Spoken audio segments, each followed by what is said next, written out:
He went back into the palace and asked Jesus, "Where do you come from?" But Jesus did not answer. "You will not speak to me. Remember, I have the authority to set you free,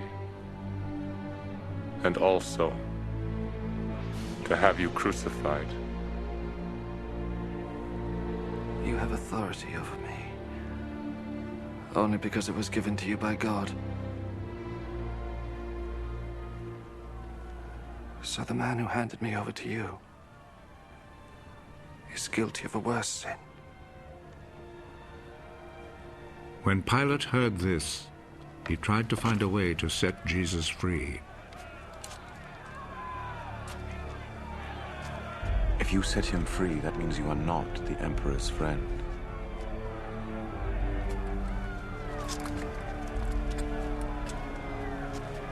Anyone who claims to be a king is a rebel against the Emperor.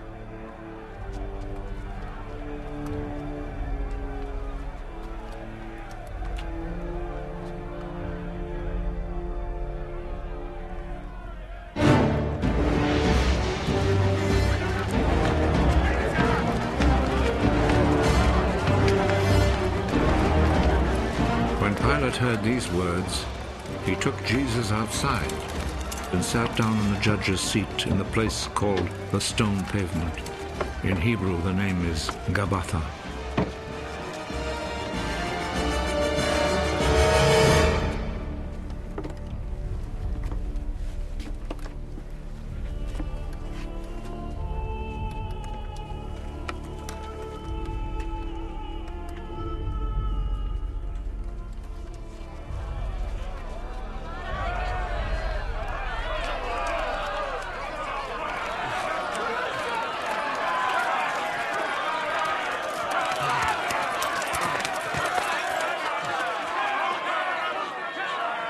It was then almost noon of the day before the Passover.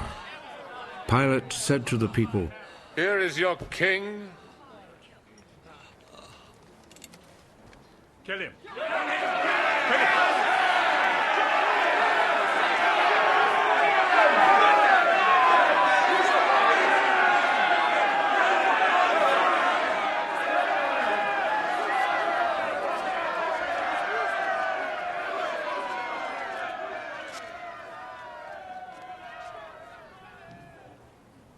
Do you want me to crucify your king?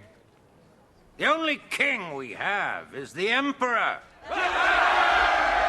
Then Pilate handed Jesus over to them to be crucified.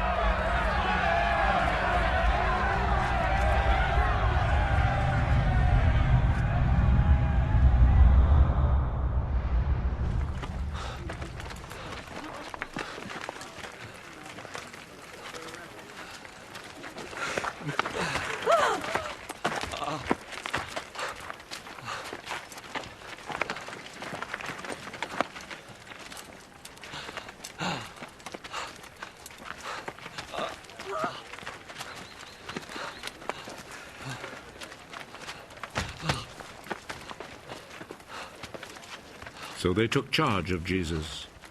He went out, carrying his cross, and came to the place of the skull, as it is called. In Hebrew it is called Golgotha.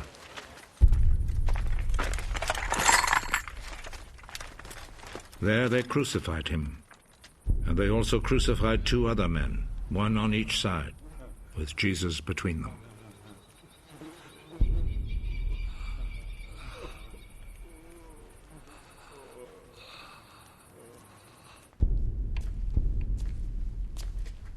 Pilate wrote a notice and had it put on the cross.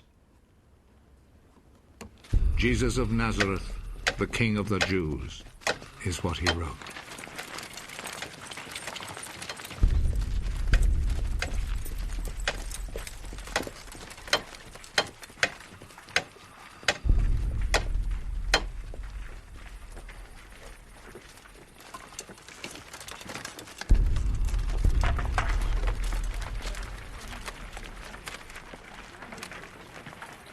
Many people read it, because the place where Jesus was crucified was not far from the city. The notice was written in Hebrew, Latin, and Greek. The chief priest said to Pilate, "Do not write the King of the Jews, but rather..." This man said, "I am the king of the Jews." What I have written stays written.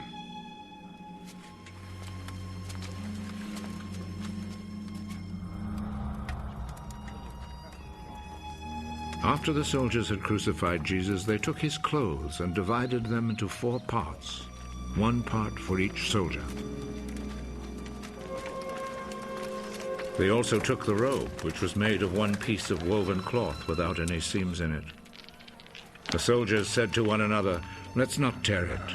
Let's throw dice to see who will get it." This happened in order to make the scripture come true. They divided my clothes among themselves and gambled for my robe. And this is what the soldiers did.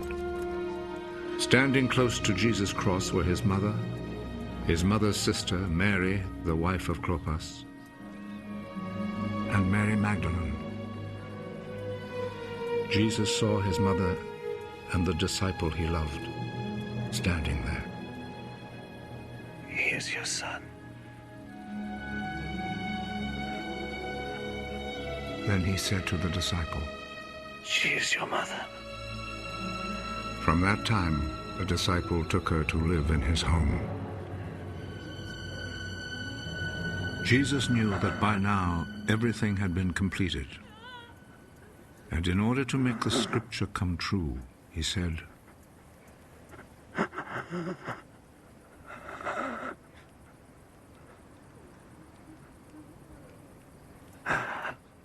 I am thirsty. A bowl was there, full of cheap wine. So a sponge was soaked in the wine, put on a stalk of hyssop, and lifted up to his lips.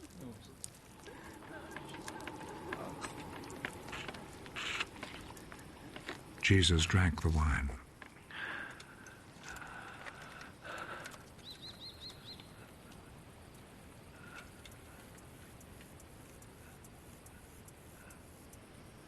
It is finished.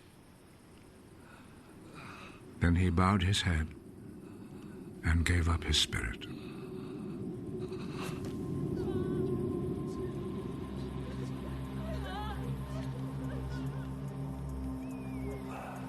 Then the Jewish authorities asked Pilate to allow them to break the legs of the men who had been crucified and to take the bodies down from the crosses. They requested this because it was Friday, and they did not want the bodies to stay on the crosses on the Sabbath, since the coming Sabbath was especially holy. So the soldiers went and broke the legs of the first man, and then of the other man who had been crucified with Jesus. But when they came to Jesus, they saw that he was already dead, so they did not break his legs. One of the soldiers, however, plunged his spear into Jesus' side.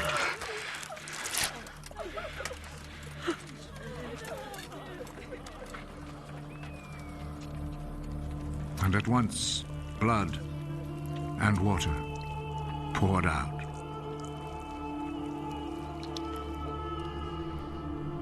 The one who saw this happen has spoken of it, so that you may also believe.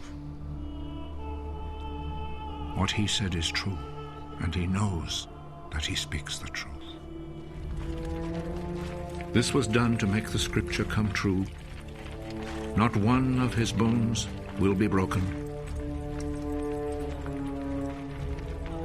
And there is another scripture that says, people will look at him whom they pierced.